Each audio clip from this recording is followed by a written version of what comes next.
Abortion greatly harms our communities, our nation, and the world. The truth must be told.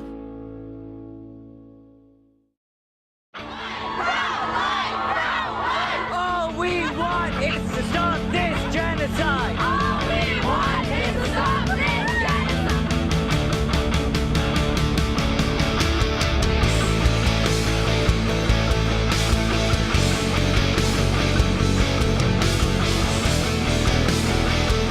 We are the pro-life! We are the pro-life! Mighty, mighty pro-life! Mighty, mighty pro-life! It's the day of the march, and thousands of teachers, students, and faithful are pouring off buses and filling the grounds of Parliament Hill. In just a little while, members of Parliament, pro-life leaders, and prominent members of clergy will take to the stage and witness for life. We start today's coverage with highlights from pro-life masses held throughout the city. You've heard the slogan, "My body, my choice," offered as the discussion-ending argument. But this is a false sense of personhood. God made us for relationships with Him and with one another. We're just outside Notre Dame Cathedral with these great students from Mississauga. Please, tell us why you're here. We're here today to support life from conception to natural death because we believe that conception is the moment that you become a human being, not after. Excellent, excellent.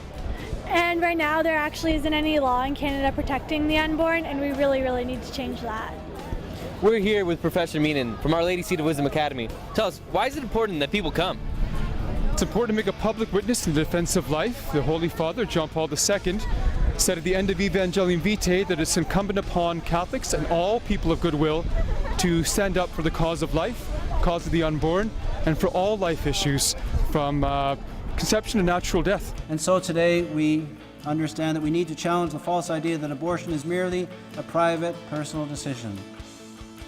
The truth is that abortion hurts everyone. There are lots of people here that would prefer that the pro-lifers were not here. Lots of people in Parliament would prefer that we're not here, but we're not going away.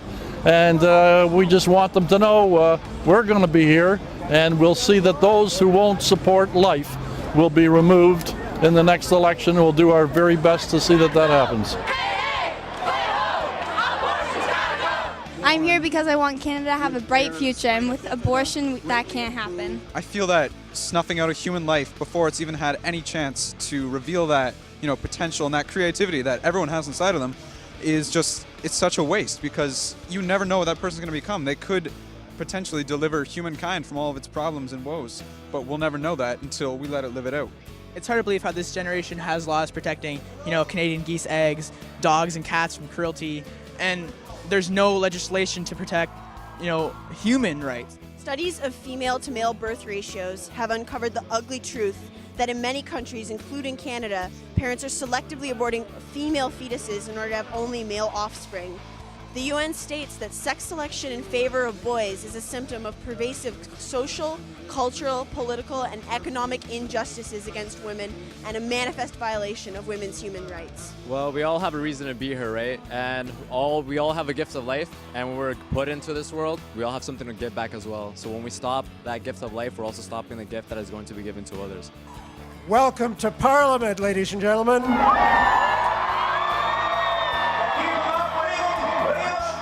I've been a member of Parliament for 18 years. This is one of the largest rallies I've ever seen on Parliament Hill. You are to be congratulated. I have a dream, and that's where we respect in Canada life from conception to natural death. I'm also here to say that, as with most Canadians, it does no Canadian credit that there is no law in Canada on abortion. You must continue this fight. You can see that it is only when the 70% across this country who want protection for the unborn step forward that governments will have the courage to actually deal with this issue. We treasure life. It is a gift, and it is something that we need to stand up for and urge everyone with clarity and charity. We need to encourage all people to see this precious gift. Look at the multitude around you. Look at the young, look at the strong, look at your numbers. Now look at the thin, graying ranks of our opposition, which seems to have disappeared entirely. Life and family are together. If we have to save life, We have to save our families. Your signs tell the truth about its terrible realities, the harm that it does to women, the damage that its culture of death does to our entire society. Hold those signs high with determination.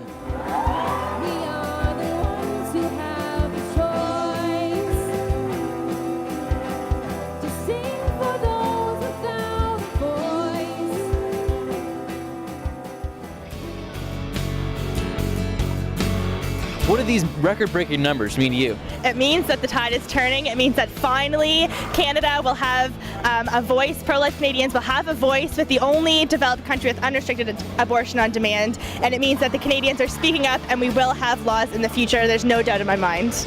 We want to tell Parliament, look at all these people right here. We all care, right? We're coming all the way down from Brockville, St. Mary Catholic High School. We care about abortion. We want it to end. We want to choose life over death. So let's talk to Mom for a second. Are children a burden or a blessing? Children are a blessing. I come from a family of 13. My husband comes from a family of 11. We have 7 of our own, and they're a treasure and a blessing, and I can't imagine life without them. So thank you, God, and thank you for all the work that you do. Completely unfair destruction of the life of people who have no voice, no ability to speak out for themselves. And in the past, we've always had people who those in power said weren't humans and that we could do what we like to. And right now, that's the unborn. And in the future, I think we're going to look back on this and we're going to be ashamed and we're going to think of it as a disgrace of our country and of the world. Ladies, a lot of pro-choicers have been saying, where are the women in this? What do you have to say to that? Well, since 2003, Silent No More began in the U.S. with a couple of women, Janet Morana and Georgette Forney. And over the last 9 years, the women and men, the crowds are constantly growing. Women and men are stepping forward and getting the courage to speak about their abortion and how it affected their life adversely. All right, we're here with Kyra. Now, Kyra, this march means a lot to you, and that's why you're here. Can you tell us a little about that? My mom was really young when she had me, and all my family was telling her that she wasn't prepared and she wasn't old enough to have me, but she went along with it anyways. Thanks, Mom.